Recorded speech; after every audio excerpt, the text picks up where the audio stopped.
Greetings, everyone. DFG here, Gideon's Flight. Hey, man, guys, ladies, I just want to take a moment, and I just want to touch on a subject that was brought to my attention earlier. Matter of fact, a researcher was sharing some information, and she was talking about the education system. In particular, she was talking about how that many teachers are struggling right now with teaching, African American history, and that they felt, really uncomfortable with the subject, and they really didn't know how to really speak to it, because of the sensitivity of the whole, the enslavement of obviously people of color. And I thought that's so interesting. And the reason I bring this to your attention because if you watch some of my previous videos, as you know, for example, in the state of Illinois, and they're not the only state, there's 6, 7 other states along with Illinois. But next year, they have on their academic schedule mandatory teaching of LBG, right? TQ, all the rest of the alphabets, that they are going to be teaching that curriculum. And they seem to have no problem. Matter of fact, not only going to be teaching curriculum on the gay, lesbian, bisexual, transsexual, homosexual, queer, but they're going to be talking about those in those communities who are successful. Yeah, I said it. They're going to be teaching about homosexuals who are successful. Yet, interestingly enough,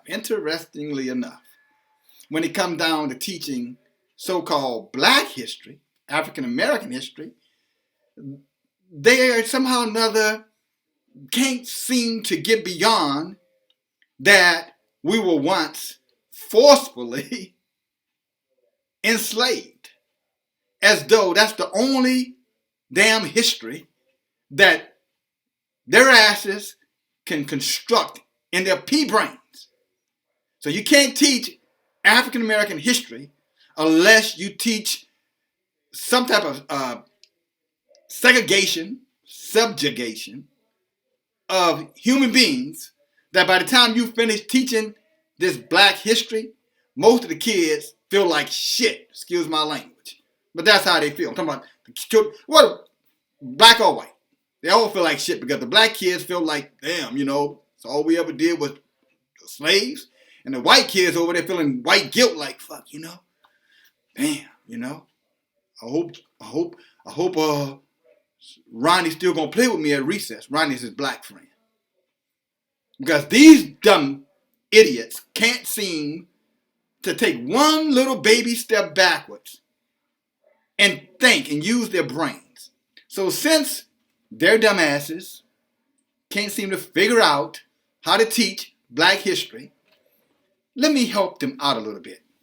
And if you guys would just do me a favor and share this video to anybody that you know in the education system who somehow cannot figure out how to teach copper color Hebrew Israelite children, so-called black children, about their history, other than a slave narrative, maybe you'll share this video with them and give them something to think about. So let me go. I'm just going to name a few people. Okay, we got a minute. Come on, you can stick with me, right? Come on. All right, came this far. How about Dr. Shirley Jackson? If you want to know what Dr. Shirley Jackson accomplishments were, first of all, she was an MIT graduate. But not only was she an MIT, Massachusetts Institution of Technology graduate, but she also has many patents. As a matter of fact, some of the most famous patents that Dr. Jackson has invented, how about touch-tone telephone? How about portable fax machine? How about caller ID? How about call waiting? Or how about the fiber optic cable? How about that?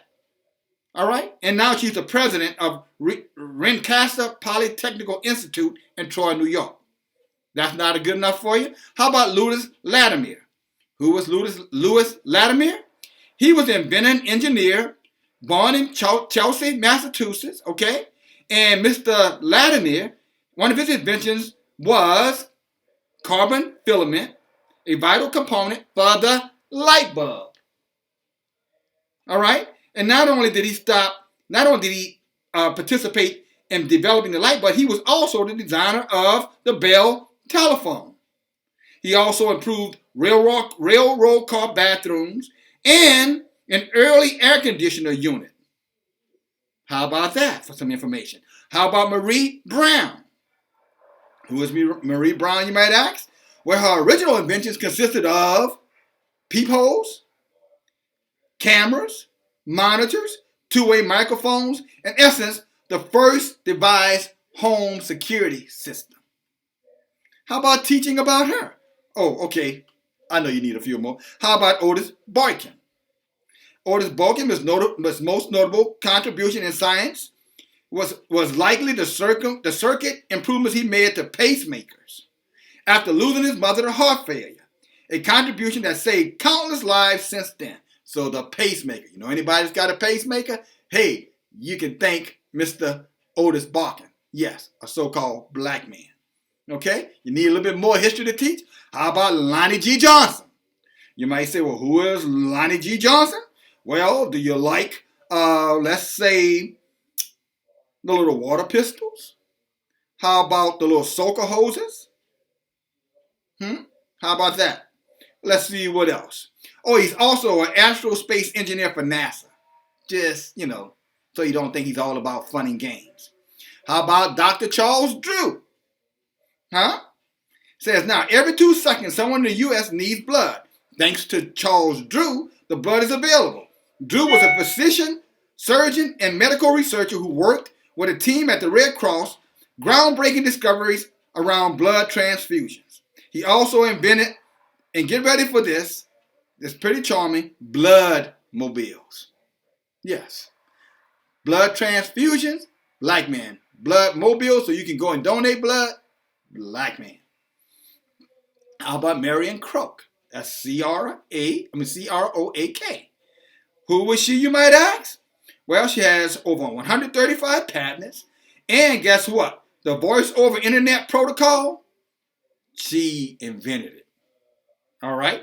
Also today, she's a senior vice president at AT&T. How about that? How about Lisa Geltber? Spelled G-E-L-O-B-T-E-R. You might want to see, you ever enjoyed the animated GIF, the little web? Can you see this down here? See that little cat jumping around down there? If you like the GIFs, guess what? That's the inventor of them. How many of you guys use that? Let's see. How about a couple of more? Just for the record. How about Jesse Ernest Wilkins Jr.? What did he do? He is one of America's most important, matter of fact, mathematicians. At the age of 13, he became the University of Chicago's youngest student. And he earned his doctorate degree in mathematics at the age of 19. And he also published papers on optics and nuclear engineering. And now he's also, a mathematician for the American Optical Company. Yeah, how about talking about that? Or you need one more? How about Elijah McCoy? Often regarded as the most famous black inventor ever, McCoy was credited for 50 inventions over the span of his career. In an effort to improve efficiency and eliminate frequent stopping necessary for lubrication on trains, McCoy devised a method of automating the task. In 1872, he developed a lubricating cup that could automatically drip oil when and where needed, vital to avoiding the sticking of the track. The lubricating cup met with enormous success, and orders for it came from the railroad companies all over the country. It was so popular that when other inventors attempted to steal his idea and sell their own version of the device, companies were not fooled. They insisted on an authentic device. Therefore, you ever heard the term, the real McCoy? Hey, you're quoting that black inventor's name when you say that. Now, I know I told you I didn't have any more, but since you got another minute, let me give you one more. How about Garrett Morgan? Now, who is Garrett Morgan, you might ask? Those who ever survived either world wars can thank Garrett Morgan for the gas mask.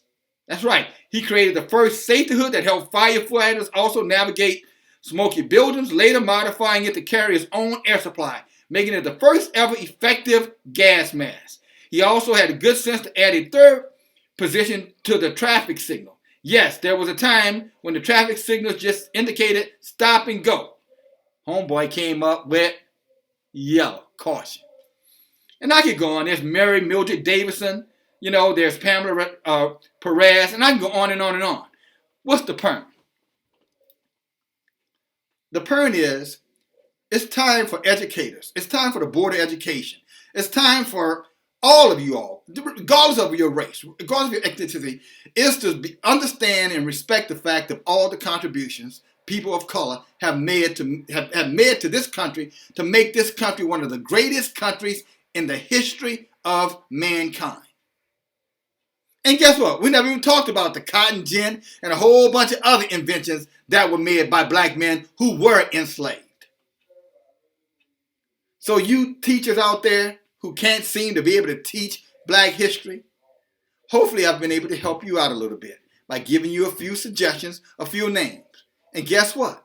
It wasn't so hard. It's called Google. Google. I'll end with this. Somehow we are able to feel very, very comfortable in teaching, lifestyle preferences, sexual lifestyle preferences. We can figure out how to identify individuals who fall inside of those, letters, right? LGBTQ, and we can figure out ways to find out successful individuals who are LGBTQ, goddamn. But yet when it comes down to so-called African Americans, copper color, Israelites, we can only seem to think, with our heads stuck up our butts. Not we, some of them. They can only they only can use their brain with their head stuck up their butt. And that could have been vulgar, but it's not necessary, right? So get your head out of your butt and do a little research and get out here and teach our children the right way. God damn it. Or close it down, find a new job. And this Board of Education foolishness, guys, all of us are going to have to go back and re-examine that. Because they're teaching lie after lie after lie. But that's a video for another day. Thank you guys for listening. DFG. Talk to you soon. Bye now.